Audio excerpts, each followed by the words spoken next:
உள்ளத்தில நல்ல உள்ளம் தூங்கியதில்ல.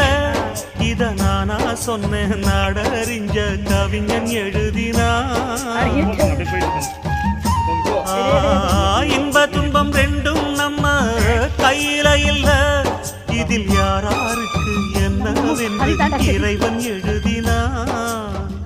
கல்லடிய வாங்கிக்கணும் காய்ச்ச மறந்தான், சொல்லடிய தாங்கிக்கணும் நல்ல மனந்தான். இங்கு காயம் பட்ட நெஞ்சம் இது உறங்க முடியுமா?